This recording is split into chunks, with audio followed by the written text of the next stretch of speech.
fuck? Bro, this is the Championship LookBack. We can't start like that. No? I thought we were using the classic. No, this is the Championship LookBack. Yeah. That's what I'm talking about. You know who I am? Don Low Brown. Oh, man. A.K.A. Donovan. D-O-N-O-V-A-N. And sitting with me. I'm taking it for this episode. It's your boy, Nick. I like it. And welcome to the Championship LookBack, everyone. The show where we look back at championships, whether it be, you know, from wrestling or other worlds that we might get into in the future. I like it. And yeah, we go through the history. I'm going to give you a little top 10 later on, give you some cool facts, and Nick hit him with the good stuff. Yeah, if you're not already, go hit us up on Instagram and Twitter at PWLookBack on both of those. If you want to send us an email, prowrestlinglookback@gmail.com. If you want to get in contact with me or Donovan personally, it's at Salsa, S-C-E-L-S-A. And my Twitter is at JustDon44. And like Donovan said, yeah, this is the Championship LookBack Show. We're going to break down different championships. And if you don't know already, by the name of the music and the sounds that you heard, this is the European Championship Show. The European. That's brutal, eh? Yeah, I don't know. We talked about that, doing accents back and forth for the first 10 minutes of the show, but I don't want to piss anybody off. Maybe the whole show?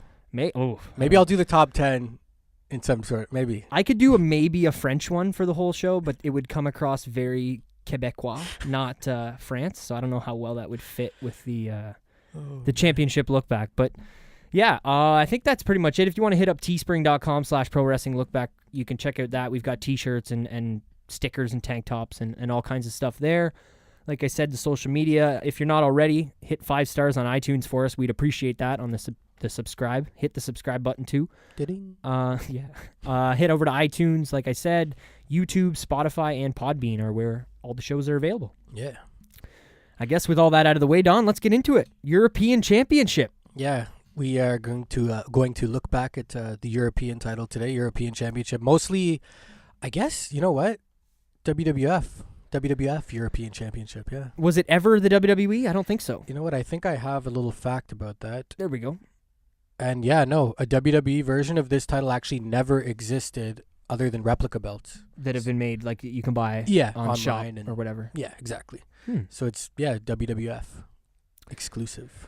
Exclusive is fucking right, man. Where do you want to start with the show here? Do you want to start with some of the first champions, or how do you want to do this? Well, get a little bit of history of the belt, or yeah. I wanted to ask you a quick one. Like I usually, I've done it not too many times, but I got a little question for you here. For sure. So maybe I know you're not too familiar with that era. You didn't watch live of the European title? That's what I was gonna. I guess I should get that out before we really dive into it. I didn't watch any European Championship live. Yeah. The only aside from the research and the YouTube watching that I've done to prepare myself for this show, maybe the only full match I've watched in its entirety was the SummerSlam 1998 look back that we did. Oh, yeah.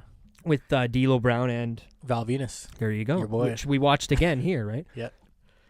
No, I was just going to ask you if there was maybe even before your research, if you could think back to if there was one person or thing that you thought of maybe when I said European Championship and you kind of think of the look of it, is there maybe a guy? There is. Who stands out to you or something? Yeah. There is, but I don't know if it's because of the title itself or it's just because of me being a later fan and me seeing what WWE has decided to show us. Yeah. You know what I mean? From the past. Yeah. Eddie Guerrero.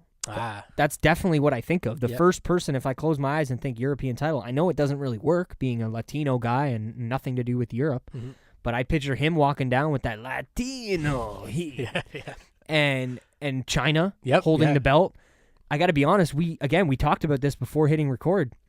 I thought China won the fucking belt at some point, dude. Yeah. I really thought she was the champion, and that was obviously because I had seen so many, videos, vignettes, photos, whatever you want to say, of her holding the belt for Eddie. Yeah. Or for Triple H. Or for Triple H. Yeah, she had a lot of I guess that's true. Involvement with that title. Yeah, definitely. I see that's probably why I thought she was. Yeah. Because she was an Intercontinental Champion, right? That was the men's title that she did hold. Yeah. Huh. That makes sense, though, that you say Eddie Guerrero, because you know what? When I think of the European title, he's definitely a guy that I associate with it, along with like a William Regal, obviously, and even D'Lo. Well, that's what I was just going to get into. I mean, now, obviously, after doing my research, D'Lo is heavily associated with this title. Yeah. But going into this, I don't want to call myself an outsider because I'm pretty tapped into the product now. But back then, I wasn't watching week to week, or at all. I didn't know D'Lo Brown was such a, you know what I mean? Huge high regarded European title holder. Yeah. So yeah, definitely a bit of a shocker there, but Eddie's the one that sticks out. And I think that's just because when they talk about the European title, that's a lot of the footage you see. Eddie. Yeah. And I think Eddie Guerrero documentaries and stuff too, they really focused on that. I think that was his first championship in WWE. Yes, so it was, yeah. That's a pretty big deal for Eddie's career, right? Yeah. Is that, sorry to cut you off, is that after he left the Radicals? Was that like the first kind of thing he did outside of the four of them there, Perry Saturn, Benoit, and Malenko? Yeah, so see, when he won the title initially, they were kind of still a thing.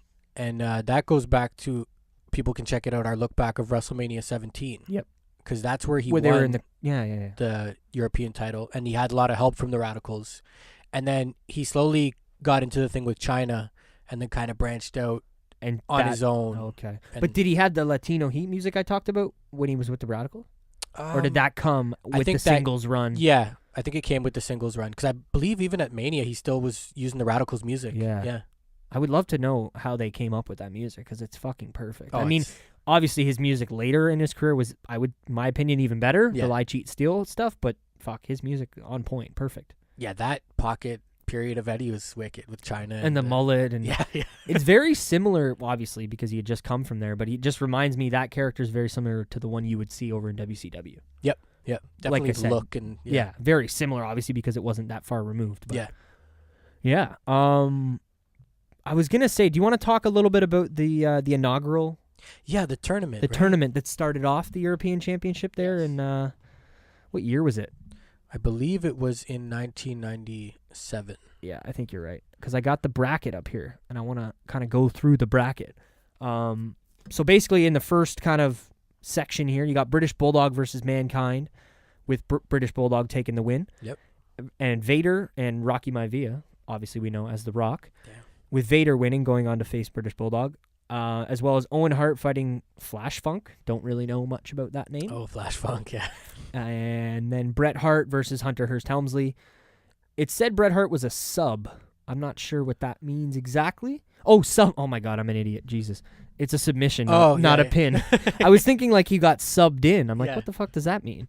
But yeah, so Bret Hart defeated Hunter Hearst Helmsley. And then maybe this is the match that I told you that I watched on YouTube, Owen Hart versus Bret Hart in the second round of the tournament, as well as, like I said, British Bulldog versus Vader. As most of us know, Owen Hart versus British Bulldog in the finals because they won their respective semifinal matches. And that was your inaugural European Championship match, was the British Bulldog versus Owen Hart. Crazy. And then, kind of cool to have Europe against Canada, too. Yeah. A little bit different. I'm sure that was a different feel for the fans. Yeah. And I believe this match took place in England as well. The first Raw, one. yeah. Yeah.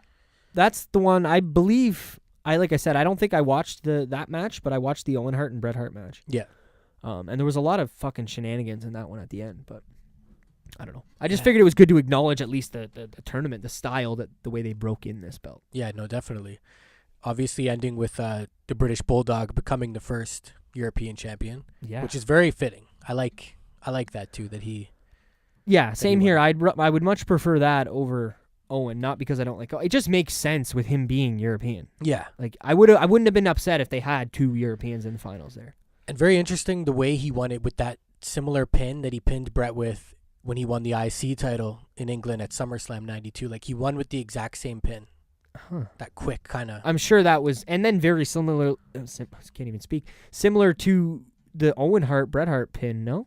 Yeah. From Mania 10? Yep. Which it all probably is connected for a reason. Yeah, I'm sure those... I mean, the three of them alone are good friends and good buddies. But as we know from the Hall of Fame 2019, fuck. Man, crazy though, the Bulldog. That's just... I was reading something in research, and from a fan point of view, I think somebody actually thought that maybe this title was going to be like a European exclusive kind of thing. Like they would had to be European? Yeah, or maybe they would only defend it when they would do those events in Europe and stuff like that. And I was like, oh, that's interesting. I wonder, because at the time, I mean, I was watching wrestling, but I wasn't as dialed into every little thing. Yeah. So, yeah, I really wonder, interesting to think about what people probably thought about this in the very beginning, because back then there wasn't a ton of titles. You had the main title and the IC and then the tag and the European. Yeah, so that was pretty much it. Yeah. I didn't say it. It took place February 26, 1997. Like you said, it was on a Raw from Berlin, Germany. Was the location of that first match. Skipping ahead, we're going to go all over. We'll get into your top 10 in the second half. I want to jump to the very final match yes. of the European Championship. Not to jump too back and forth. We're going to cover the middle, don't worry. But I figured it's always good at the beginning of this show that we acknowledge the first champion and the final champion and or current champion when we get to some titles that aren't retired yet. Definitely. Rob Van Dam, July 22nd, 2002, from Grand Rapids, Michigan, which is cool because I think RVD's from Michigan as well. Yep. Battle Creek, I believe. Shout out to Halo 1, Battle Creek. IC title, unification match. Yeah, and Jeff Hardy. This was a bit weird. Yeah, did I say that? Sorry, I didn't mention Jeff Hardy. Yeah. One-on-one on Raw. You said you remember watching this like it was yesterday. I do. I remember watching it live, yeah, because it was a ladder match. And it reminded me of the Eddie RVD ladder match for the IC belt. I feel like it was more common that you could see a ladder match on a Raw on a Monday night. That 2001, 2002 kind of. Yeah, no, totally. And I said a little off topic, but that set, man, that 2002, 2003 Monday Night Raw, backdrop, Jumbotron, and everything is just fucking perfect. Money. One of our favorites. Yeah. Mine for sure. Yep. I mean, but yeah, I don't know. One of my favorite maybe of all time.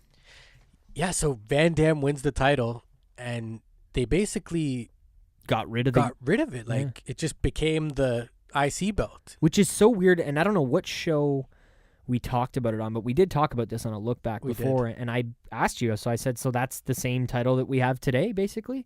The IC belt that we have today, technically, if you were to go back in the lineage, is the belt that was merged with the old IC Championship and the old European Championship to give us the Intercontinental Championship that we have today. So, I mean, if you don't know that, I think it's pretty cool to find out that European title is still kind of a part of WWE in a way. Yeah.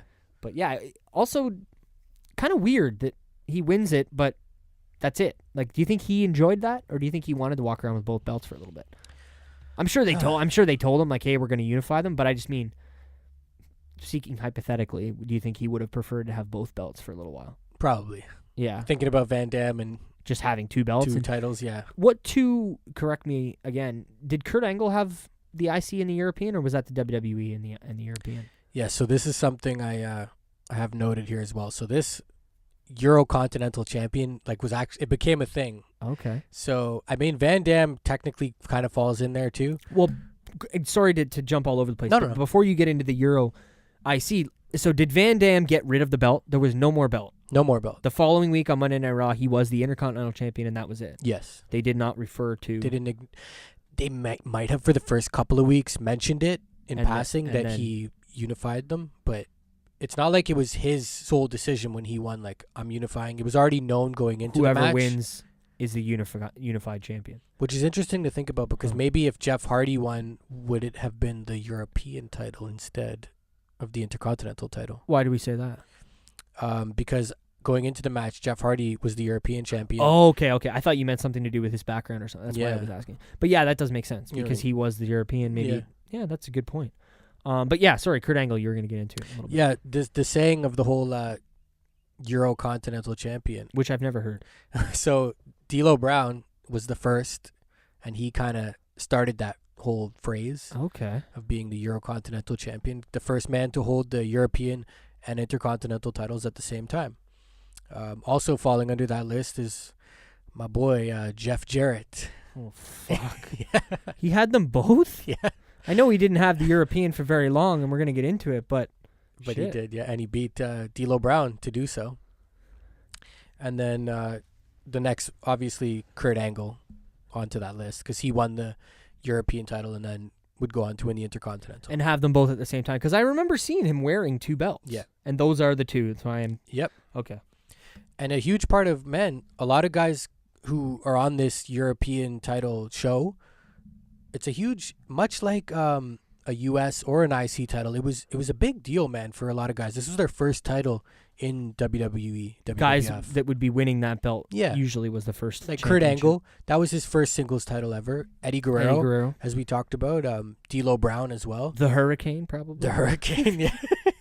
Maybe.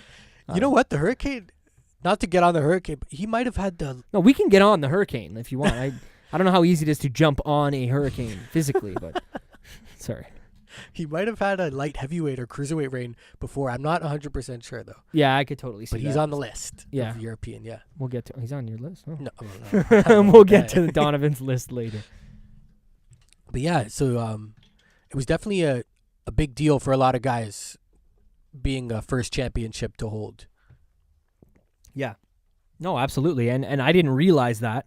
How many guys, like you said, that was the first championship they won. But now that we think about it, unless you're winning a tag team title, yeah, it probably would be the first championship. Especially at that time, the IC belt had, I feel like, taken a few more steps up than where it was 5, 6, 7 years earlier. Yes. When this title was introduced, I mean. Yeah. So that was it was like a progression step, like maybe European, maybe IC, and then you can work your way up kind of from there. Yeah, so exactly. It does make a lot of sense that first champion, you know what I mean? First time guys winning a belt in WWE, this was that one. I always thought Kurt Angle holding both was really cool too, and a nice touch and to show that they had a lot of faith in this guy early on. Yeah. Because it was pretty quick in his career. And honestly, man, that's another one of those things where I'm surprised it didn't come to me at the beginning of the show when you asked me, but that's another one I seen a lot of footage of him kind of spinning around, like the arms out, both arms in the air doing the spin and having both belts be on his stomach. Lot of gold. Yeah. With the medals and the 2 belts. I guess that's true. I didn't even think about the gold medals too. But yeah, do you want to maybe get into some of the guys who won the title the most? Yeah.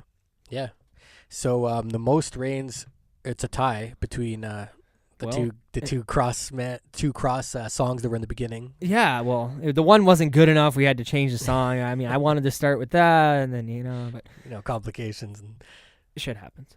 Regal and D'Lo Brown tied with 4 reigns, which is pretty cool. Yeah. Again, I had no idea that D'Lo Brown would have been a 4-time European champion coming into this. I thought he had it more. That's wild. I thought he had it maybe 6. That was like his belt. Yeah. Because I always thought of it as obviously, like I said, the Eddie Guerrero, but the William Regal thing too, because he held it, as we found out, many different times over different eras. Mm-hmm. He held it obviously early era, and then later with his different music too. So, yeah. Shout out to those 2 motherfuckers, 4-time Intercontinental champion. European champion. Definitely. Not to downplay Regal's reign either, or just because they were tied, but I don't know, man. D'Lo is like you said, it's his belt. I really think of him when I think of the European Championship, almost like when you think of, and it's like apples and oranges at this point, but Ric Flair and the world title. Yeah. You think of. When I think of the European title, man, I think of D'Lo Brown, like straight up. And I'm looking here. He did win it. Like the first time he ever won it was in 1998. So he was only the 6th champion of all time. Yeah. So the title hadn't been around that long. And if I look down a little bit more, it doesn't look like William Regal won the belt for the first time until 2000. Yep. So he won that belt 4 times in 2 years. Yeah. Which is kind of crazy when you think about it. True. And D'Lo had won it, you know what I mean, 2, 3 times before. Yeah, he won it 3 times before Regal ever won it once. Yes. So, I don't know. Just something to bring up, I guess. Eddie a couple times. And those are the top ones, I would say. What else sticks out to you, Don? Triple H with 2? Triple H with 2, yeah. British Bulldog with 2, as well as being the first champion. Yep. Shane McMahon sticks out as well. Should we get into that now? Or Yeah. Let's do it. If you guys haven't seen, there's a segment on YouTube. You can go check it out maybe some of you probably have seen it when it was live, but Shane McMahon trying to retire the European Championship because he wanted to retire as an undefeated champion. Yeah. And he had won at No Mercy, right? Yeah, so you know what? No, I think originally he actually won it. It was like a weird situation of a tag team match where it was like X-Pac and Kane were against Triple H and Shane McMahon. Yep. And Shane McMahon, like the rules were that if he, pinned X-Pac, he would become the European champion. No, sorry, my bad. It was, just to correct you, it was Shane McMahon and Kane versus Triple H and X-Pac. That's what it was. It's the other way around. Yeah. Anyway, continue. Yeah, and so that's how Shane McMahon won it in a weird kind of scenario. Was it like whoever got the pin? Like Yeah. If Kane would have got the pin, Kane would have been the European champion? Or did you have to pin Triple H? I think he had to pin X-Pac. That's so... Together. Oh, yeah, X-Pac was Yeah. the champion, so that makes sense. And then Another I think, 2-time champion, to bring that up as well. Oh, yeah. Shout out to X-Pac for yeah, sure. Younger. Shout out to Younger, too. Yeah, yeah.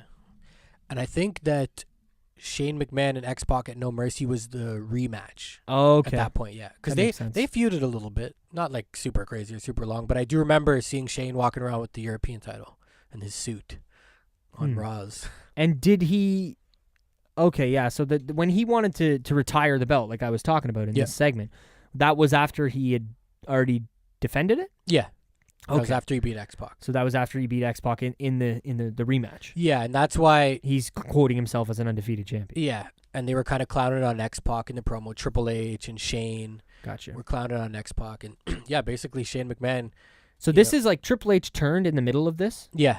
Okay, because Exactly. like we said, Triple H and X-Pac were together in the tag match. Yep. And obviously Triple H made that joining of the Authority in the promo that we are talking about now. Yeah, exactly. With The Rock there, with the smoking skull belt, Triple H and his fucking little purple glasses. It's classic. Harley Davidson. What is that? What are those hats? I don't know. Those are very 2002. I can tell you that much. Even though this was in 1999. Yeah, even like that era. Yeah, 99. There was totally off topic, but there was these Olympic ones. Oh, Do you yeah. remember those? I know. I had one. I had a red one. Did you? Oh, yeah. I don't know how to describe this to the listeners. Like one of those caps that connects at the front, like the front of the cap will connect to the beak. Like Similar to like a conductor, but not so embellished. Not so puffy and 1940s train, what you're probably thinking of right now. Those were the shit at that time, man. They definitely were. I definitely like. There's definitely a music video, like an LL Cool J music video, with him rocking a fucking Kangol suit and a fucking one of them. That's for sure. But anyway, back to the European Championship. Sorry, I'm trying to... I need to get a name of those hats because that's gonna bug me. Yeah, we gotta. Yeah. We'll get it. We'll get it. Anyway, so yeah, I just wanted to talk more about that Shane segment. So he retires the belt. Yeah, undefeated Shane McMahon as European champion. For 43 days. Yes. Until... Yeah, this was I wish I had a weird drum roll, but yeah, I as wish I fuck. had drum roll. Midian. Midian, yeah. Yeah. I don't know much about this guy. I got to be completely honest. Yeah. It's just not somebody So Midian that finds the title. Midian's from the ministry, the corporate ministry. He was from the ministry side of things. like the Undertaker trippy. Yes, exactly. He used to carry around this weird eye in a glass ball or jar a jar, I think it was. Hey, I'll give him credit for Yep. trying something. So, yeah, Midian like found the title in Shane McMahon's bag. And it was so fucked how they just played it off like, whatever. I'm so happy that you know this because when I fucking read that, I was like, what? Yeah, man. What does that even mean? How did they explain this on TV? Like, was it a backstage segment? You can kind of see a gold like hanging out of his bag a little bit, and he sees it. He's like, oh, what's that? Yeah, and Like, is that what happened? Can I have that? Shane McMahon, yeah, whatever. Like, yeah, whatever, sure. Like, he was talking about something else. So I wish you guys could see my face right now because holy fuck. Like, what is that even? I don't know. I know, it's... As much as there are so many good moments, there's definitely some very lackluster ones in the European Championship history. Yeah. So, yeah, he gets the title from his bag. Shane McMahon gives it to him, and then Midian basically resurrected and became the Champion. new European champion. And he was the champion for a month and a bit, 34 days. And I believe he lost to my boy D. My boy D'Lo came in and said, "Fuck that shit," and snatched the title back. Yeah. Brought it back to At Fully Loaded in Buffalo, New York, July 25th, 1999. yeah, giving it some prestige again. Yeah. More of that clown shit. Fuck. Midian. But yeah, to keep in line with the Championship LookBack Show, we've got some European classic stuff in the background here. Yeah, I yeah. pulled up a match with Midian, so I'm gonna see this fellow, and Yeah, I don't know, you can he's see it for yourself. got a big Confederation flag on his arm that I'm not a huge fan of. I never noticed that. I'm gonna be paying attention. Just to a that big now. tatty. I don't know. We'll see. Oh man. Anyway, European title. Where do you want to move from there? Do you want to keep going through some of the champions? I guess the next one is worth talking about. Yeah. And then we can move forward because Jeff Jarrett won it after that at SummerSlam 1999 yes. in Minneapolis, Minnesota. Shout out to Wade Keller. Won it from D'Lo Brown. Yeah, that's what I was going to say. Like after D'Lo. Yeah, the Eurocontinental. That was the match. So wait, so Jeff Jarrett was already the IC champ? D'Lo when D'Lo won the European title from Midian, he was the Intercontinental Champion. He went on to capture it after. I'm pretty sure he got it afterwards. He went on to but either way, that's when this became a thing, the Intercontinental title. Exactly. Wow. And Jarrett was feuding with D'Lo. How long did he hold that? That time? One day, I got to hear. I thought you knew. What? I got it. It's once. Like he lost it the following. Oh, Jeff Jarrett. Yeah. Oh, yeah. His reign was short. He's up there with Jericho for the shortest reign. Yeah, we'll get into that as well. I was just gonna say because he held it one night until the following night on Monday Night Raw. And do you know what he did? Where he lost to Mark Henry. Well, he gave it to him. Yeah. Explain. Yeah, I just love your reaction. Yeah. So another awkward moment in the title where, like I said, there's some down moments, right? Well, between getting picked up out of a fucking gym bag and given to Midian and then... And Shane McMahon. And then all kinds of... It seems like this little bit of run here from like fucking, February 99 all the way through to like September 99 that the title wasn't exactly... it jumped around from Shane McMahon to being disactivated to Midian to D'Lo to Jeff Jarrett for a night, and then he gave it back to Mark Henry, and then D'Lo won it again back from Mark Henry 30 days later before Bulldog would win it again for his second time. Yeah. Another 30 days later. So it was kind of flip-flopping a month at a time here, and there wasn't very long standing champions until you get into the Kurt Angles and the Val Venuses. I got 2 words for you. Attitude Era. That's what it is, honestly. That's what it boils down to. Because definitely, as much as the Attitude Era is highlighted for the good stuff, we all know there's a ton of hokey shit that happened too, and a lot of quick title changes. Which exactly. I'm not huge on. Yeah, but they didn't do that too much. I think with the main belts, maybe more with these. Oh yeah, more with the hardcore and especially hardcore intercontinental. Yeah, the undercard titles, secondary. Yeah.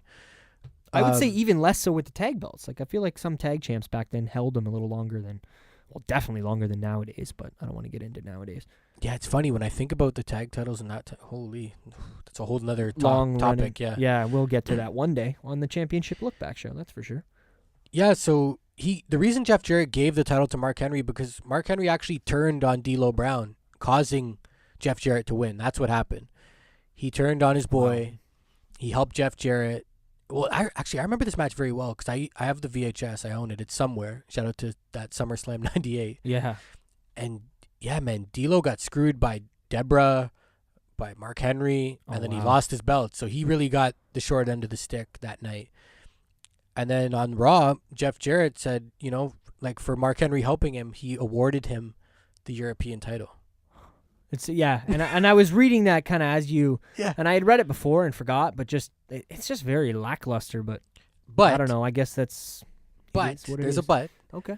To save the day, D'Lo Brown again said, "Hey, come on, fuck that shit, man. I'm taking the title back." So he challenged him at the following pay-per-view. Give some prestige back to it. But is that? I would imagine he probably found that news out or seen that news on Raw, came out and challenged Mark Henry. I want to fight you. Oh yeah. Well, the Unforgiven. Unforgiven. Yeah, the challenge kind of came about due to the fact that it was his friend who basically screwed him over. Yeah. Too. So he was pissed and wanting his belt back. So not happy. I guess we can get into some other just like notable stuff. Yeah. Shortest champions, like you said, you mentioned it a little bit with Chris Jericho. Yeah, Y2J Chris Jericho. So he won the title at WrestleMania 2000, aka WrestleMania 16. Yeah, I feel like that's the one that nobody calls by number. Yeah, that's the McMahon in every corner, right? Yes. Yeah. Okay. He won it from Kurt Angle, and then would lose it the following night on Raw to Eddie Guerrero. And that was Eddie's first title win? Yes. So yeah, Chris Jericho, technically 23 hours, as they said, or they quoted it as only being a 24-hour champion, so he had it for like a day. Yeah, and just a small note to add, they really did mix that IC belt in with this title a lot because it says that he won the match in the second fall of a triple threat match between Angle, Chris Benoit, and himself, and the winner of the first fall was the winner of the IC belt. Yeah, so you know what? I can talk about that for a second. Yeah, by all means. I actually really enjoyed that that match. Is a really good match. I think I've seen it. I just didn't remember the special, odd, different type of stipulation. And the style of it all made sense at the time because, so Kurt Angle was the Eurocontinental champion. So he was both? Yeah, because he won the European title from Val Venus. He won the Intercontinental title from Chris Jericho in a very underhanded fashion, actually Healy. using the European title to win. Wow. Hitting him with it. And then he was kind of feuding with Benoit and Jericho. And then it tied into this whole matchup where, in the first fall, one title will be on the line. Second fall, the other title will be on the line. And Kurt Angle lost both titles at the end of WrestleMania 16. Wow. Losing one to Jericho and one to Benoit. But that would obviously, he would go on to have. Oh, yeah. He went on to the WWF title a few months later. Pretty much right away, right? Because this was, I would say, how many months before the 6-man match we did, the Armageddon 2000, right? Yeah. And I think that was when he made his way into the WWE title picture. Oh, yeah, definitely. But shortest champion. Jericho and Jeff Jarrett also cracks that list. That makes sense. By giving it away. Do you want to get into the longest champion as well? Yes. The longest champion the record is held by the British Bulldog. With 200 and His exact reign here was 206 days. Yeah, that's quite a while. Good reign. I like it. I like the fact that it's kind of cool that the first champion has the longest reign. That's interesting. It's an interesting fact. Yeah, Andy has obviously the longest combined days as well with 253. Yeah. That's cool. Oh, yeah, because he did win it a second time later on, too. Yeah, that time, yeah. I'll give you another little interesting fact, too. I'm not sure if you'd know this one. So William Regal and British Bulldog are the only two actual European, born guys to hold this title. That's fucked. That's wild, eh? What about D'Lo when he was, I feel like this is a perfect time. Yeah, nice segue. I feel like he was from the European nations, too. Maybe a multiple European and nations. Al Snow, too. Yeah, that's true. Transylvania. But get into that, because I'm sure anybody listening is curious if they don't know, and if they do, then they want us to maybe recognize it. But just him being billed from different countries every week. Yeah, so D'Lo, during one of his European Championship reigns, he wanted to represent Europe as a whole. So, every week he would get the announcer and pay-per-views as well, just get them to announce, well, this residing currently in, Sweden. Yeah. I think I remember the one match I saw, he was from Sweden. I was like, what the fuck? But I didn't know the context of everything, and I don't know. It's cool that they played off that. They did something. It's rather than just forgetting that it's the European title. Yeah, and he was a heel. It was a nice little. It all made perfect sense at the time. Next week you're from England, currently residing in England, Blackpool, England. Another guy who did this too, to a lesser degree and a weirder degree, was Al Snow. Yeah, doing his whole hokey. Was the Transylvania thing always Transylvania, or was that changing? Oh, no, it would switch. Because that was fucked with the bat over his head and everything that we saw. And have you ever seen Al Snow with the big cheese head on? Okay. That's where it came from. It all kind of stemmed from this because, Europe, cheese. And see, it's funny when you say cheesehead, and I'm not even a football fan, but I immediately, first thing I think it was Packers? Yeah, Green Bay Packers. That's the first time I was like, what were they in Wisconsin, or what the fuck? Oh, man. They're in Wisconsin, right? Green Bay's in Wisconsin? I don't know. I could be wrong. I'm not American. So yeah, Al Snow, man, he was doing it. He did it as well, just like D'Lo. He would now residing in Belgium. There you go. Yes, thank you. You don't know very many European cities, nope, Don? Nope. I was worried about the title facts. Okay, sorry guys. No, it's good. I honestly love, not to go back to it, but I want to go back and watch that triple threat. I think shout out to Shane. Yeah. I think I watched that once with Shane. Just like I said, I didn't remember that it was a double title, first fall for this, second fall for that. Some more. Yeah, unless you want to get into some more notable champions, totally up to you. I'm curious, maybe some of your memorable, not so memorable champs. Well, yeah, I did that on the last show. I figured we'd bring it back. And this isn't exactly like Donovan's list of his official top 10 favorite champions. This is kind of just some people, obviously the listeners, you guys know some of these guys, and you would think the same, but some of maybe the more memorable and the not so memorable champions of the European Championship. So, obviously, most memorable, you know who the first two are going to be. William Regal and D'Lo Brown. Yeah. Eddie Guerrero, the British Bulldog, and Kurt Angle. These are the ones that I put, to me, these are probably the most memorable when you think about the European Championship. Yeah. I don't really know what to go in each thing. I mean, British Bulldog, first champion. Eddie, kind of the one that I personally remember. D'Lo and William, 4-time champions. and Kurt Angle only held the title for 54 days, but I feel like this title, along with the IC, obviously, skyrocketed his career and really changed the projection. And if he would have dropped the ball in this, then you're not going to be getting the WWE title shot. We got to remember, Kurt Angle was only 3 years out of, shoot wrestling. Yeah. This isn't, 15-year veteran of professional wrestling Kurt Angle we're talking about. This is, let's give him this belt and see how he does, and if he kills it, then we'll fucking keep going with him. So not to say that he couldn't, because we all saw and know what happened with Kurt Angle's career, but yeah, some of the more memorable champions, I would say there. And then I'm trying to look, because I have the list in front of me too, maybe if I missed any, but after watching the video, I don't know if I would have said this before, but Spike Dudley, man, shout out to that fucking ring gear that he was wearing. He looked like Mae Young, and he could have been competing in the Mae Young Classic maybe too. But yeah, Spike Dudley, didn't expect to see him with that title. Didn't know he held any other singles titles other than the Cruiserweight Championship that we talked about. Yeah. With that run. And now off topic, but the Spike Dudley you were talking to me about before we hit record, the no shirt. That was the camo pants, wasn't it? Yes. Yeah, that was I remember that. The three of them with the camo gray and the camo yellow pants. Yeah. But yeah, shout out to Spike Dudley. Not so memorable champions. Now, Don, don't get mad. But number one on the list is RVD. Yeah. Because do we remember RVD as the the European Championship champion? No, we remember him as the IC champion because he was the one to get rid of it in a way. It wasn't his decision. Definitely agree with that. Yeah. But yeah, Jeff Jarrett, number 2. Number 2. I don't really have them numbered, but no. Jeff Jarrett. I mean, giving the title to Mark Henry, kind of weird. Yeah. Only held the title for a day.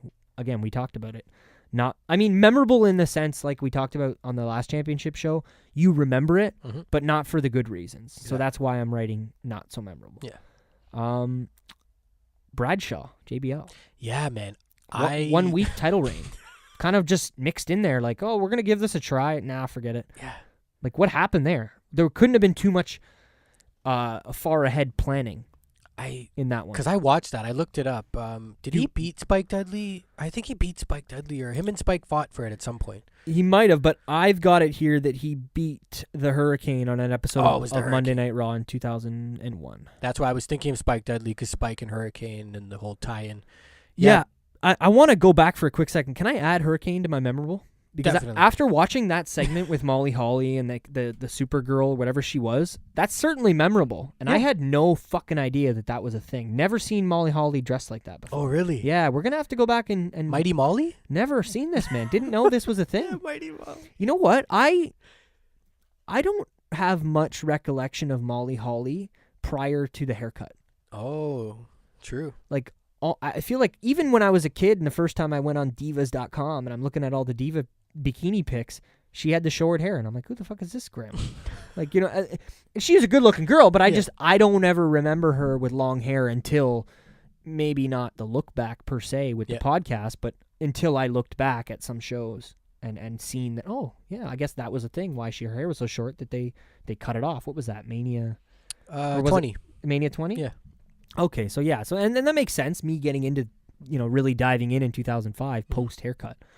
But yeah, I wanted to put the Hurricane in there because that segment with him and how he captured Molly and then he comes back the next week and wins the belt and goes outside. He's got his new thing. And then I don't know what she said to him, but it was just very like, Jiminy Crickets, Batman. Like it was just so like, it had that 1950s character or superhero. It just made sense and I kind of liked it. Yeah. But continuing on with my not so memorable Midian. Sorry, buddy, but no, definitely don't really know who you are. Don't know why you were given a championship. That's kind of weird. We found it. It seems something. Yeah, I guess he did find it. He wasn't given it, but it sounds bad. But it seems like something we could see nowadays. I could totally see like a Braun Strowman or something. What's that doing there? Like, give me that title. I don't know, man. I could see. It doesn't fit in the Attitude Era. As much as we talked about how the Attitude Era had a lot of weird little things, that didn't, because that doesn't seem like something a JR or somebody who, a Pat Patterson or a Bruce Pritchard, one of these guys that were writing back then, as well as Vince, obviously, around the pool. Throw them in the pool. It just doesn't seem like something they would do. Well, yeah, no, I hear you. Because back then they built up matches. They treated title matches like they meant more. Yeah. But there was still that, Godfather and the Hose and fucking Mae Young giving birth to a hand and Mark Henry fucking Mae Young. And this is true. That group. Donovan's bringing up some great points for me right now. That group of guys that couldn't wrestle doing with the Insane Clown Posse or whatever the fuck it was. That shit was fucked. Don that waving was his hand back and forth. Yeah, you know what I'm talking about. Yeah, I think I do. The guy wearing the Cartman shirt and the dominatrix mask. Yeah, like so. There was some stuff. Yeah. Back to the not so memorable Shane McMahon again retiring the belt. Kind of lackluster and weird that he. Like, if I was watching the show at that time and the belt was gone for 50 days or whatever, I would have assumed the belt was done at that point. No, it kind of goes back to my point about Midian. Never would I have thought that we just resurrect this and just throw it back. Like, I would have thought it was gone at that point. I'd love to go back and listen to Wade Keller and the boys I listened to and get their opinion of what happened to the European Championship. Definitely. I would love to hear something about that. Like, if they thought this was full storyline or if they thought maybe this is the end. I would like to know the opinion of kind of those kind of guys back then. Yeah. The final one, I added it pretty late. Yep. But he's on both. Spike Dudley. Because as much as he's memorable, it's, I don't know, man. Yeah. The women gear is a little fucking odd, and him winning that belt doesn't fit to me. And he won it very, we seen him win it in that clip there. Just in 2 seconds. Quick fashion. Was it a low blow? No, he grabbed William Regal's brass knucks and punched him when the ref was looking the other way. And 1, 2, 3. I was watching one of the kids in the crowd, and they're like, "Oh my god, Spike Dudley!" They were like hands in the air, freaking out. I got one for you, Crash Holly as well. Yeah, I saw that on the list here when I was reading it. Only won it once. There's no comments or anything. It looks like he won it at Rebellion. Is that a fucking? But you know what's cool about it? He won it in England. That's what I was gonna say. This is the upside to it. Okay. I thought this was kind of interesting. So he beat William Regal in England for the European title. Sheffield. Is that where he's from too? Who, Regal? Yeah. I believe so, yeah. He might even be from there. When their country met. Well, did they say Blackpool? Oh, yeah, they might. Yeah. But that could be billed from. But still, yeah. Either way, it's England. Yeah. I don't know why Sheffield's sticking out to me. Anyway. Was that a name of a pay-per-view, Rebellion? Because I can't say I'm too familiar with that either. It was similar how they do one-offs in other countries. Beast and East. Exactly. Yes, exactly. One of those. Got you. Rebellion was a more frequent one, though, back in the day of the 98, 99 kind of time, I feel like. Send us a DM if you want us to do a look back. Yes. It can be done. Send it over. At PW LookBack. Yeah, so 2 days for Crash Holly as the champion. Yeah, and then lost it again to William Regal. Yeah. Sorry. Yeah, no. Good. 2 night, the following night, I guess, on Raw. Yeah. After the pay-per-view. That's kind of weird. Yeah, it seems like one of those weird things where, a guy loses a title. They love to take titles away from guys in their hometown or home country and stuff. I've never understood why. Yeah. And they've kind of gone back on it, I want to say, since current era, 2016 or something. Naomi winning it. But the only other thing I wanted to get to, other notable champions I wrote down, X-Pac, Triple H, and Jeff Hardy. Just because I guess this was kind of prior to Jeff Hardy's major singles run. Yeah. So like him, because he did hold the European Championship at one point. Yeah, he was the youngest champion ever. Yeah, exactly. Yeah, great point. He didn't hold it very long, but he was 24 when he won the title. Which is young as fuck. Definitely, yeah. But yeah, those were some other guys. I mean, not to say they weren't memorable or not so. I didn't want to leave off Triple H, X-Pac, and Jeff Hardy because obviously pretty popular guys. Yeah. Honorable mention to DDP, Diamond Dallas Page. Yes. Yeah. I gotta get on that DDP yoga. Get on that, man. Get on it.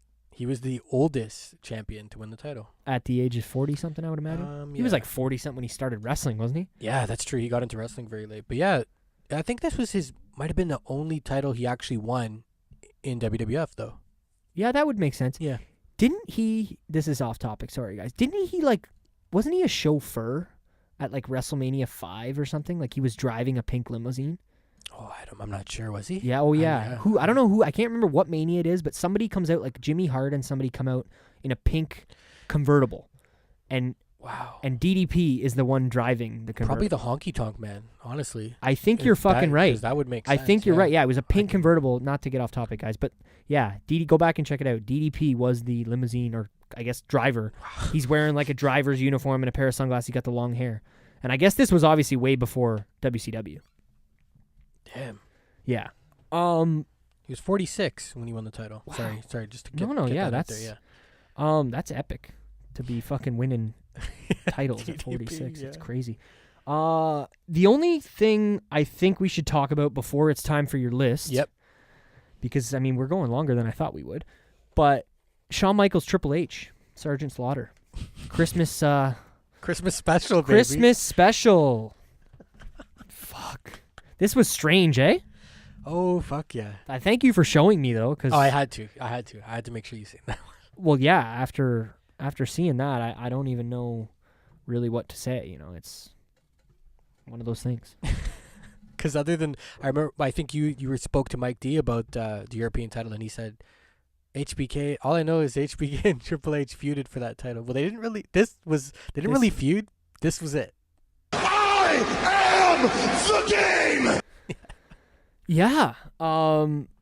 Triple H doing his best impression of the Warrior. Oh, fuck yeah. It was.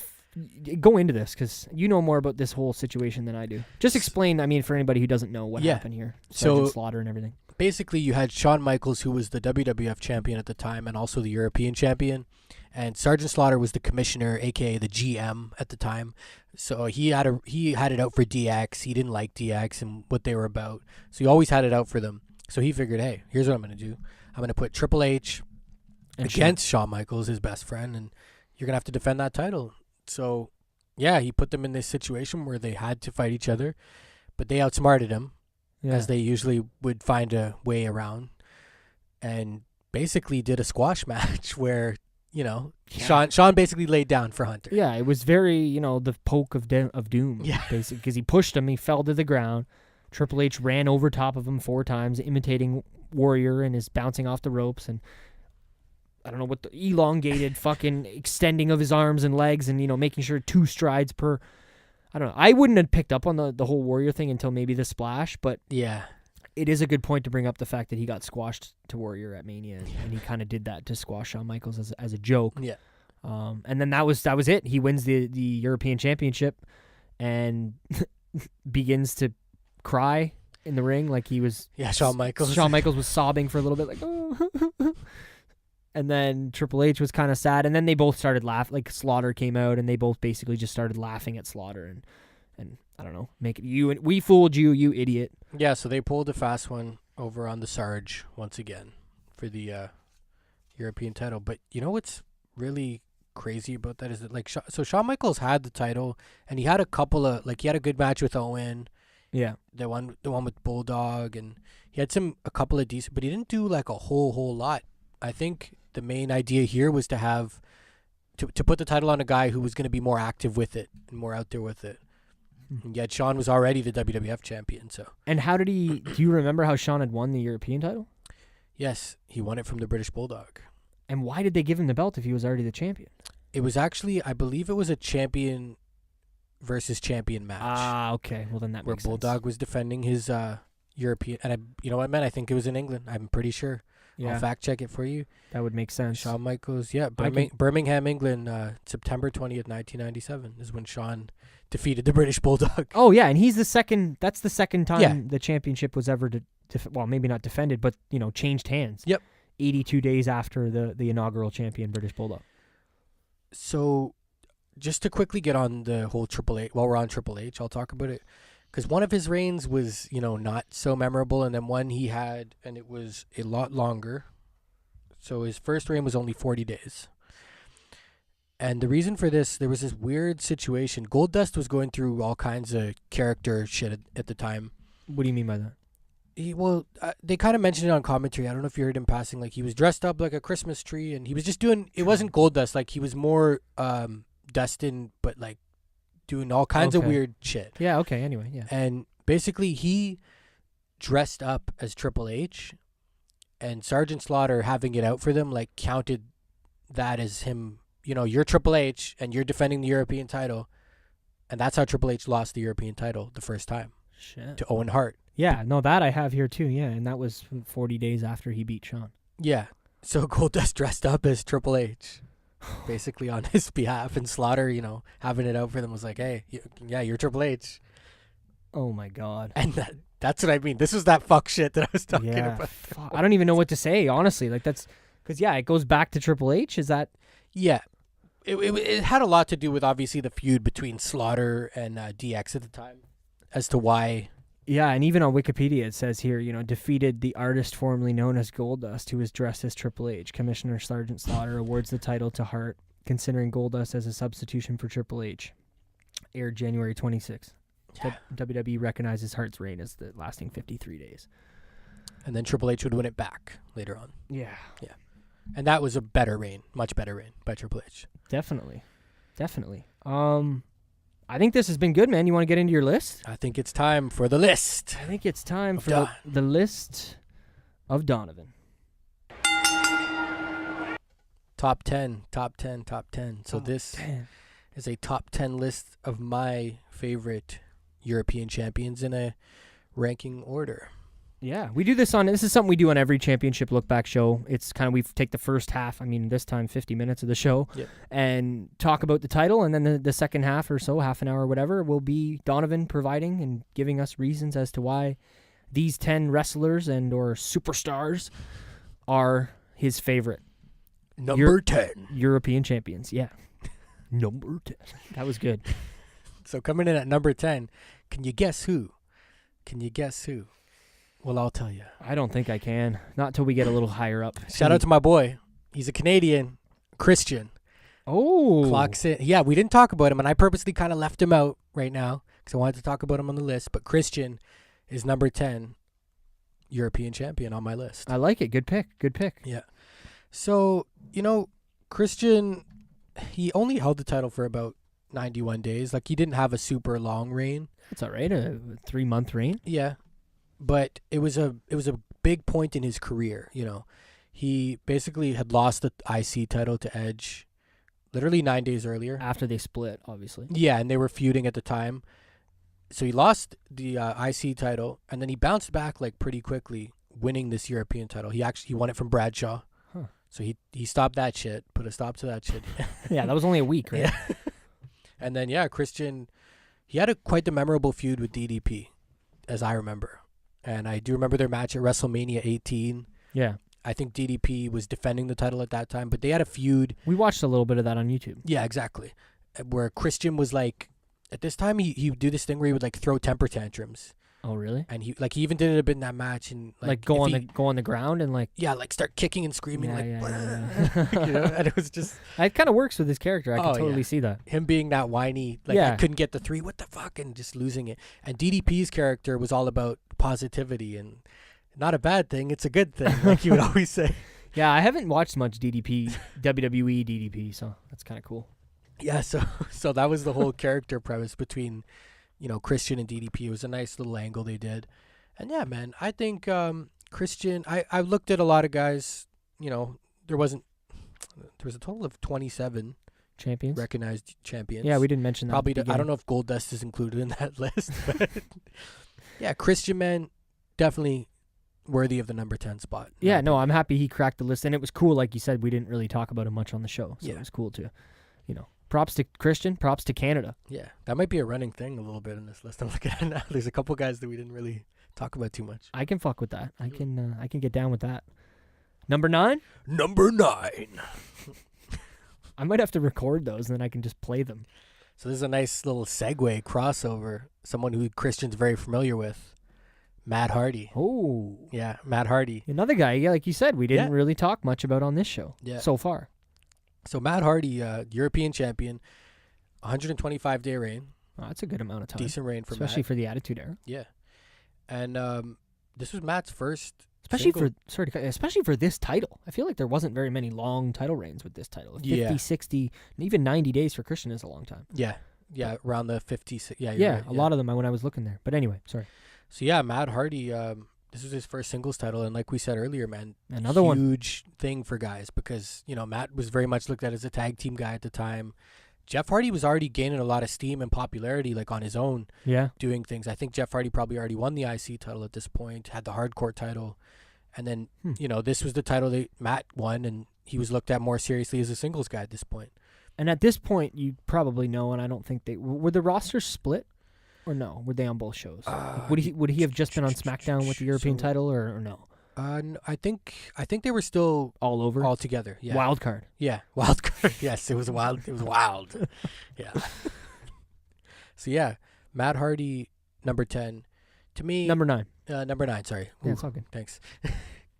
Yeah, but I remember a lot of his matches. I remember him and Eddie fighting over the title. I remember him even fighting with Perry Saturn a little bit. Yeah, I seen a few of those listed. Yeah. I know we shout out Perry Saturn. We didn't mention him much in the first half of the show. Maybe even Test a little bit. Yeah. Shout out to him as well. Yeah, another Canadian local, Oshawa. We Yep. shouted him out quite a bit on, I think, the last Championship LookBack. Yep.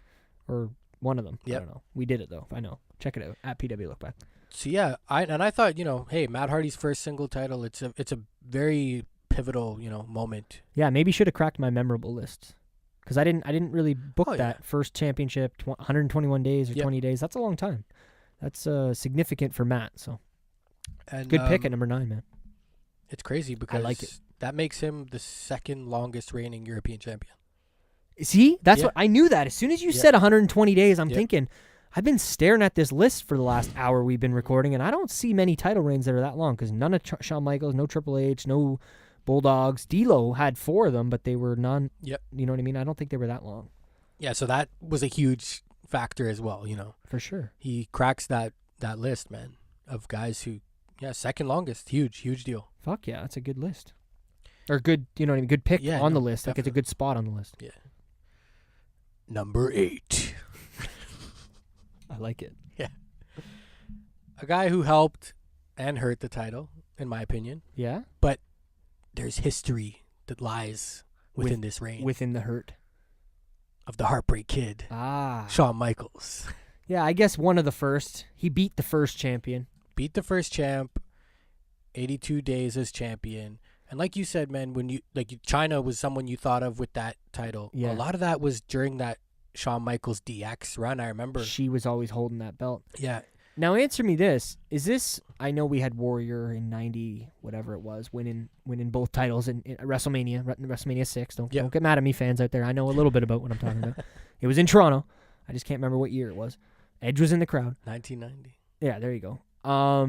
Was this around like some of the first double champions? Like how many double champions do you think there was back then? You had Warrior, but like how many other guys won the WWE and a European or an IC belt? Probably not many. Probably not. Yeah, he might be on that short list. Well, because I was going to say first, and then I thought of, obviously, Warrior. Warrior, yep. But I don't know if there's any other ones in between there. Like, if I don't know. Yeah, no, I don't think so, Who would have been the guy? Like I would know if it was in Hogan between. Exactly, and it wasn't Hogan. Or Brett or... No, yeah. And it wasn't, like, if it was Rock or Austin, that would have been after Shawn. So, yeah. And they didn't either, I don't think. But either way. No, that makes sense. He's probably the second. Yeah. I'm going to say that he's probably the second, yeah. You heard it here first. You heard it here first. Another very, very interesting fact about this. So, when Shawn Michaels won the European title, and this is why he gets this spot on my list. This is why, because he almost, I don't know where I was going to place him on the list.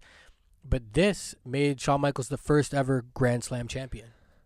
And that's a huge... Because he had already won the titles with Marty Jannetty. He'd won the IC belt before. He'd won the WWE Championship. And this was, at that time, all the championships in WWE. Yeah. Making him the very first Grand Slam champion, which is... Yeah. And I mean, if you wanted to, technically, I guess you could say, just by winning the IC, the tag, and the WWE, that might be Grand Slam at a point, too. Yeah. Because he had won all 3 of those before this title had even been introduced. Yep. So once this title, he's like, I want to win that one, too. Mm-hmm. So, yeah, good thing to bring up. I wouldn't have thought of that. Yeah. And a lot of, with Shawn, too, the belt folded, kind of like the WWE title on the wall there. On the PW LookBack He would always rock it like that. I remember that a ton of him with that European title. Holding in his hand. You know exactly. I know exactly what you mean. Yep. And China, too. Posing with it and shit. So, yeah. Cool. I like when guys do different things. Yeah. With belts. Yeah. Whether it's letting them stay on your shoulder if you're big enough to let it stay there. Yep. Or Alexa Bliss, the stuff she does, a small little shout out. I found out that was a Buddy Murphy thing. Not that I want to get into that on this show, but he recommended, why don't you try this? And nice. So. Yeah, no, different posing. It definitely adds. Totally. Eminem with fucking putting the belts on their belt. Yeah. Hanging them from their crotch, whatever. I know, but it made sense with the character. Yeah, no, totally. Yeah, sorry. Another interesting one I always think of Bubba Ray with the title around his neck. Yes. He was like one of the first guys I remember doing that. And then the Usos do that nowadays. Yeah, exactly. Yeah, that's cool. So yeah, man, HBK becoming the very first Grand Slam champion, a huge part why he cracks the number 8 spot. Yeah, I mean, like, your list has been good, man, and I like it hasn't been, it's definitely this guy. Like, it's kind of been off the beaten path, but I like that. One more thing about the random title thing. I just had a question. Oh yeah. Did anybody wear it like crossways? Like, do you know what I mean? I feel like somebody did. Like a sash? Yeah. Probably. If you don't know off the top of your head, it's okay. I was thinking, I'm like, I wonder if anybody wore it like a sash across their chest like that. Damn it, I know somebody did. Somebody did. Get at us in the DMs. In the meantime, number 7. Number 7. Wonderful, wonderful champion here. Kurt Angle. Kirk Angel, as Chris Jericho used to call him at the time of their feud. Hey, Kirk. So yes, number 7, Kurt Angle, 54 days as the European champion. Sorry, I had to deal with some technical difficulties for a second. Kurt Angle, great fucking choice. My favorite wrestler of all time. Yep. His first singles title, as I said earlier, we talked about it. Huge, huge moment, man. And like when I think of, the European title, as do you, I remember that image of Kurt, wearing with both the European title and the IC right underneath and the gold medals in the hands. Spinning around, fireworks probably, and hair. It's crazy because he didn't have it long, but like it was such a memorable moment. Yeah. No, memorable champion. Too. Yeah. I think it's because, again, it's one of those things where, whether it's a good thing or a bad thing, WWE kind of creates their own history in the sense that they can show us what they want us to see. And when they show highlights of Kurt Angle, you see a lot of that kind of stuff. Yeah, that's true. Not that this title gets talked about a lot currently, but again, like, D-Lo, man, I wouldn't have known much before we did this. Yeah. So kind of says it right there. So yeah, man, Kurt Angle, also cracking that rare list of being a Eurocontinental champion. Mm-hmm. He was the third and I guess pretty much final guy to do it, because I don't really count Van Damme's reign because it wasn't really a reign. No, not really. So I guess Kurt Angle was like the final Eurocontinental champion. You don't count RVD at all? No, because I think even on the ladder it was only the IC belt. Yeah. Okay, then yeah, that totally, that's fucking weird, man. Oh, I know. Like, what was Jeff Hardy saying with his belt? Just like, oh, we'll throw this in the trash then, I guess. Yeah, maybe this is what's gonna represent both. But they could have changed it. They could have altered it. You know what I mean? It sucks, and I'm happy that we're giving the title some love, but it's really unfortunate that that's the way this title was retired. Maybe. I don't see it happening with the UK Championship being around currently, but you never know. Midian could just pop up and find it. He could show up and be like, I seen it in Van Damme's bag. It was in his bag. Yeah, maybe. Oh man, sorry. Back to Kirk. As Jericho. I love that. I remember that. Jericho called him Kurt Campbell. Hey, listen here, Kirk Angel. Jeez, I almost said a buddy from back in the day. Shout out Kurt Campbell. One of the first times I ever watched wrestling was at that guy's house when I was 12. So. Nice. Anyway. So yeah, man, I remember a lot of Jericho and Kurt feuding, and a huge part of Kurt Angle's career, definitely memorable, and that makes him number 7 on my list of European champions. That's that's not a bad thing. No, I'm surprised he's as low as he is, but again, 54 days and a good thing. Yeah. Yes. Number 6. Okay. Oh, here we go, baby. It's time.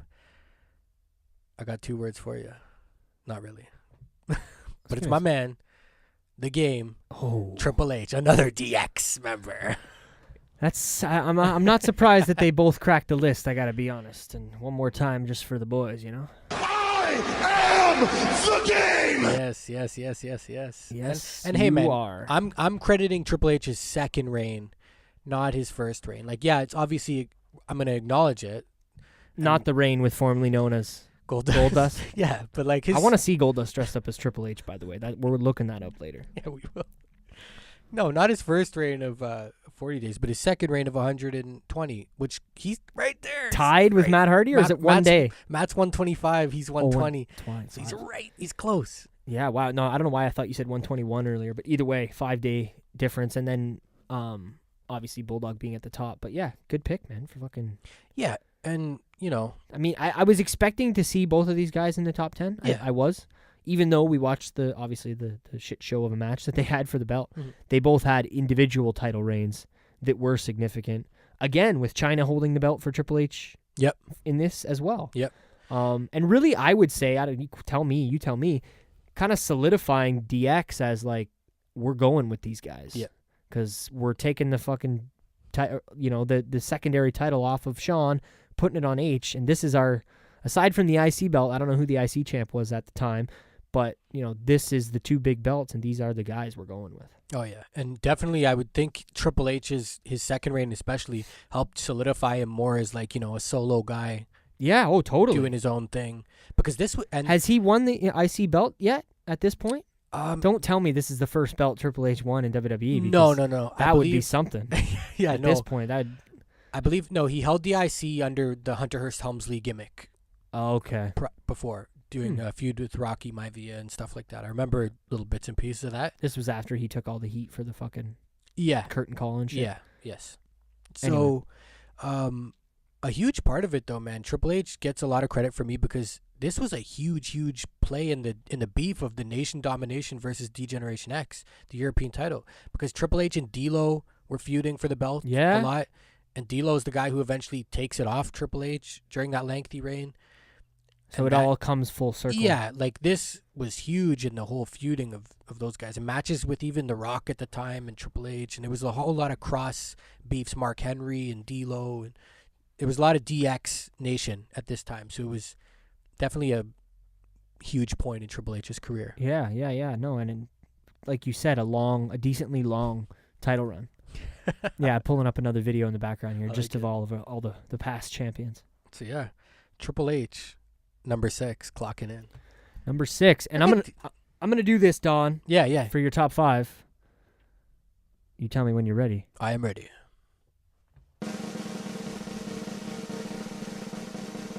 Number 5. I love it. Number 5. Are you ready? I'm ready. You tell me. Are you ready? Boom, boom. I gotta roll again. This is a trend right now. But my boy X-Pac. Shit. Number 5, my boy X-Pac. Little trend here in the DX-ness. I would say so, yeah. And I gotta be honest, I'm surprised he's higher than the other two. Yes. And number 5, cracking the top 5. I'm gonna break it down for you though. Oh. So, X-Pac, 2-time European champion. You want to know if I didn't realize this until I looked at my notes here, but him and Triple H are tied for 120 days with their reigns. That's crazy. The two DX guys, two boys. I'm surprised I didn't pick up on that too. Is that combined or that's like he had an 120-day run? 120 days on his second reign. Wow. Good for him. First reign was only 19. 19 days, yeah. And that was the whole Shane McMahon clusterfuck. Yeah. But sometimes it's not about, who we like more or who's the better of the two in opinion-based thing, but it's more about, like, the quality of feuds and memories that you get from that person of course being champion. So to me, man, X-Pac and D'Lo was a huge feud for the European title. Like, those guys traded the title multiple times, like, between each other. Back and forth, yeah. And even if there was a guy who came up short, like maybe X-Pac and D'Lo fought and X-Pac retained or D'Lo retained. Again, tying in with the Nation DX feud, X-Pac was there as well, tying into that. Yeah. And him and D'Lo is like a huge part of, I think, both of their title reigns. And like you said, like they were together feuding for quite a long time, that it kind of elevated both of their careers. Exactly. So, sorry, I had a little water Jones. Water break, shout out Taz. So yeah, man, X-Pac. Shout out to Young Dog too, because I know you love some X-Pac. So fucking right. Number 5, huge spot on my list. We should have recorded you should have done that, just a separate little you and Younger talking about X-Pac, and I could have added it in. Oh yeah, that would have been good. Yeah, that would have been cool. Next time. Are you ready? Am I getting out the machine here again? The machine is active. Number 4. Latino Heat himself. Latino Heat. Eddie Guerrero. Yeah, man. Give it to my boy Eddie for sure. I was going to sing the rest, but I think the first couple words are in Spanish, and I don't know them. You know what? I'm pretty sure that song's in Spanish. Well, no, there's some English in it. Sorry. Yeah. I was thinking about it today. I don't know how. I was watching some stuff and this came into my head. He says something about hitting up the honeys that be so sweet. Hitting up the honeys that be so sweet. I slam them on the mat, then like he's talking about fucking bitches, man. On the mat. Yeah, man. Jesus Christ. Yeah, I guess that's true. I never really That's the shit. thought about that. Shout out to Eddie. You're the fucking man. What a legend. But yeah, his title run, memorable, man. Oh, definitely. One of those, like I said, and I don't know if it's because I'm a later fan, but that fucking belt is associated directly with Eddie in my mind. Yeah. And maybe it's not. You know what I mean? To somebody that's watched the product from before this championship was around until now. But being somebody that's looking back, that title is synonymous with Eddie Guerrero. At least me personally. Yeah, for sure, for sure. Him and Test had some good matches for the title. Yep. He beat Jericho. Yeah, Eddie's actually a 2-time champion as well. And his second reign was quite long, 111 days. Okay. So there was more guys that broke that 100-day barrier than I thought originally, but still. Yeah. And Eddie, he won the title for the second time at WrestleMania 17 against Test, which is, that's a huge place to win the title. Epic WrestleMania, we watched it. Eddie's first That's singles. another, sorry for me forgetting. That's another European title match that I've seen that I forgot. Yeah, they see more than you, yeah. Yeah. More than you. Anyway, you were going to say his first. Yeah, so this was Eddie's first singles title, first title in the WWEF at the time when he won it. Yeah, which we talked about and didn't, happen very often. Sorry. Go off topic with that picture. That's what. Yeah, we get like I've said many times on the Championship LookBack Show, we get some stuff going in the background, and we just had a shot of D'Lo Brown in a French hat over top of a map of France, holding the European title. Obviously, referring to him being billed from different European countries, like we mentioned earlier. So yeah, man, Eddie Guerrero. A lot of the stuff with Test. Him and Perry Saturn, this kind of broke up the Radicals too eventually, as we seen in that little clip we watched of it was Eddie defending against Perry Saturn. He had China in his corner, and Terry kind of came in and screwed Eddie and helped Perry, and that kind of was the real split of the destruction Radicals. of the Radicals. Yeah, that makes sense too. A lot of everybody kind of started to do single stuff at that time. Yeah, a lot of it had to do with Eddie and China too, because I mean, at the point, Eddie really started to get over doing his whole character with China and the comedy, the skits and everything, and that. Yeah, I guess that's true. That's when he really broke out into his own at that time. Yeah. Well, definitely more than, no offense, but to a Perry Saturn or Dean Malenko. Yeah. Oh, definitely a Dean Malenko, a great wrestler. But these guys didn't have the singles character, I guess the word would be, like the singles. I don't want to use a word that I should bravado. Like you know what I mean? Like they don't. I feel like they didn't know their character the way Eddie knew his character. Definitely. You know what I mean? I can't say the same for Benoit because he obviously went on to do plenty of things. But yeah, Benoit's in ring work kind of always pushed him through. Yeah. Yeah. And he was looked at as the leader always, so it was he was good. He was getting. Yeah, that makes sense. But yeah, man, Eddie Guerrero, number 4, love it. Number 4, top 3, Don. Oh, we're here. We are here. Could it be Val Venus, guys? No? Okay. Number 3. Could it be the big Valpost? What would you do? It is not. It is Sir William Regal. Okay, then. At number 3. Show some love. The fucking classic music. Shout out to that motherfucker. Yeah. As much as I wasn't riding with the old Regal music. Yes, there it is. 4 reigns as European champion. His longest being 63. 63 days. 63 days, yes. So he didn't crack that 100 barrier mark that some of these other guys did. He did 60, not. that's not long. That's like 2 months. Yeah. 2 and a bit. Yeah. 4 times. Yeah. I don't know what to say. I mean, obviously him being European and needing to be the champion and needing to be multi-person champion, I like the stuff that we talked about with him losing the belt in Europe. That was cool. Yep. I think it was Hardcore Holly. Yep. You said, or Crash Holly? One or the other. Crash Holly, yes. Crash Holly, sorry.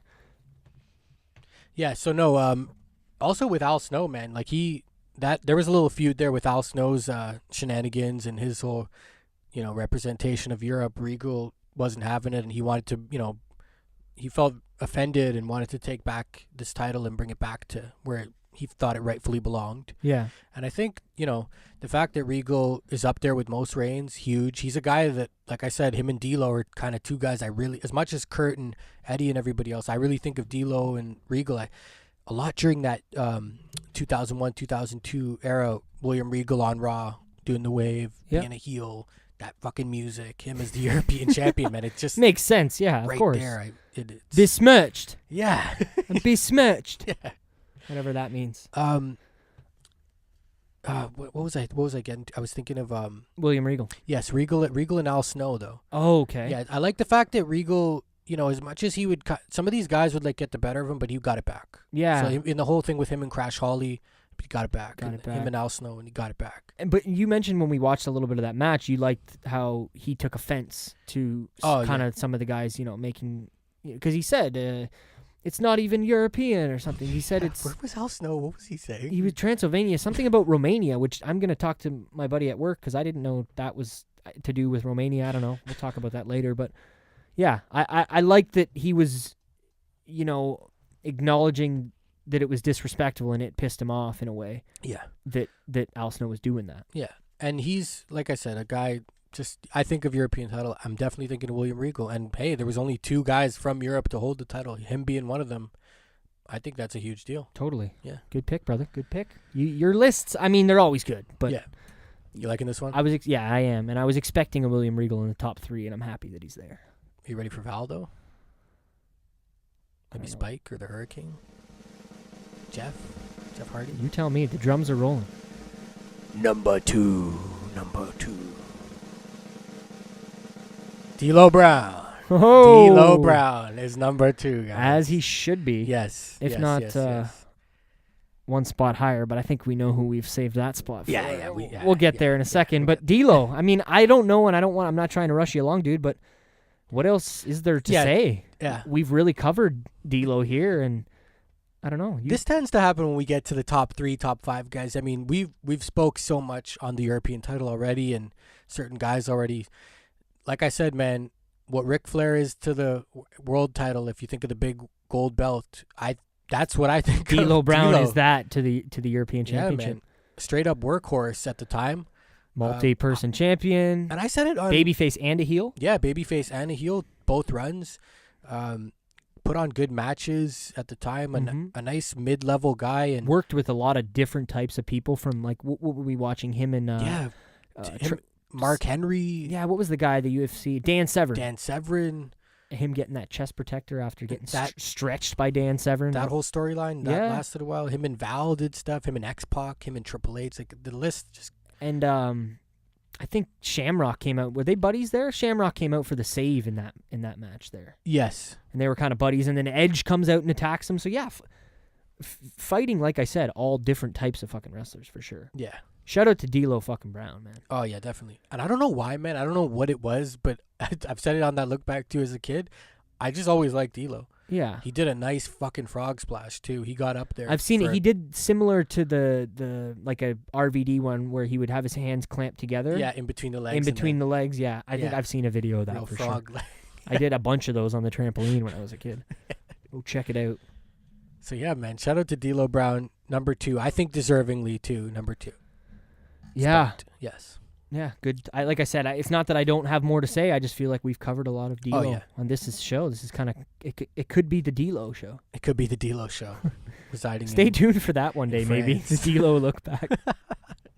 Be a lot of IC title or European title matches. Little IC action, yeah. Yeah, both maybe. Yeah. It is time. Get to it there, Don. I think we know what it is. Do we? We do. Dude, it's Val, man. Hello, ladies. It's not Val, guys. Sorry. Number 1. Who could it be? Who could it be? None other. You know who it is. I'm gonna let you say it. The British Bulldog. Number 1. The Bulldog himself. Yeah. Yeah, the inaugural champion. The first ever champion, right? Oh, yeah. You can give me some Bulldog drop if you'd like. I'm going to speak on it. I was going to say it in the last one, but I didn't want to do a spoiler alert, even though it might have been, people could have seen it coming. An interesting fact is that the last time D'Lo had the European title, he lost it to the first champ, the British Bulldog. Wild. That's so his final run, yep, he lost to the inaugural champion. That's pretty cool. Yeah, I love that. Yeah, I didn't know that either, obviously. Bulldog's second reign, not...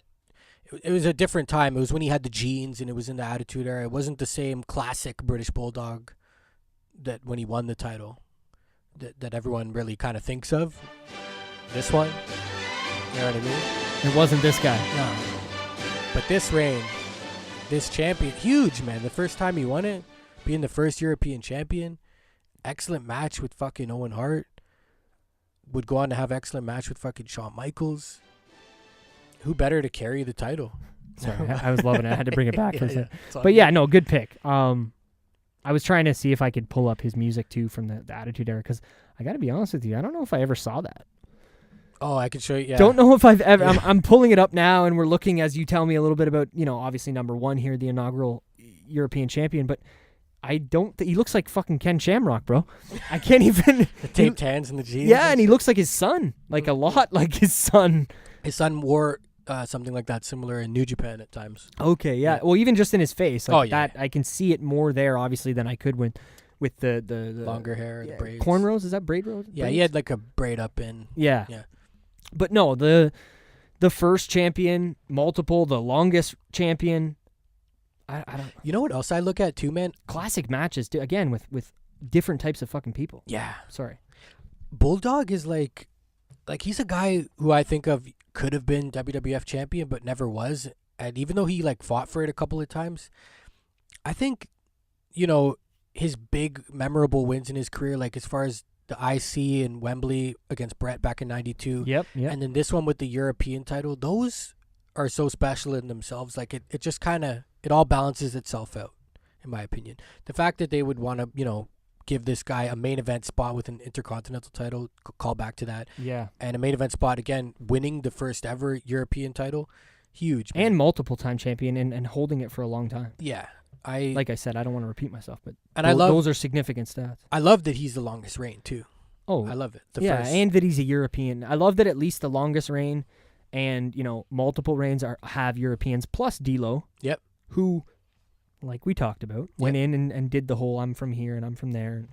And that's a crazy little fact, too. It didn't click in until I was doing all my research that, yeah, D'Lo's last reign, he lost to the first ever champ, the British Bulldog. Yeah. So, yeah, shout out to British Bulldog, number one on the Dawn list. Yes. That might be the new name. I like that, the Dawn list. The Dawn list. But, yeah, I think final thoughts on the European Championship. One is I hated the way that they got rid of this belt. I really wish that there was a different final match or final championship. Yeah. But on a positive note, man, and a learning note, because that's one of my favorite things to do with the Championship Look Back, especially, as well as the regular, pay-per-view and other show look-backs that we do, is the learning and me finding out that this title was the first championship for so many wrestlers. Yep. And I think that it's fucking cool, man. And I don't understand. Maybe there's a reason, I don't know. But they don't bring that up very often. Yeah. But I think it's cool to know that a lot of people won this belt, obviously, for their first time. They probably don't bring it up because if we were to do our research, there's probably a lot more people that won the IC belt for the first time, because obviously we still have that now. Guys like fucking, I don't know. Current day wrestler. Insert current new guy. Like, has Apollo Crews ever won that title? I don't know if he's... No. But anyway, somebody like that, you know what I mean? Yeah, exactly. Or a Ryback or something. Yeah.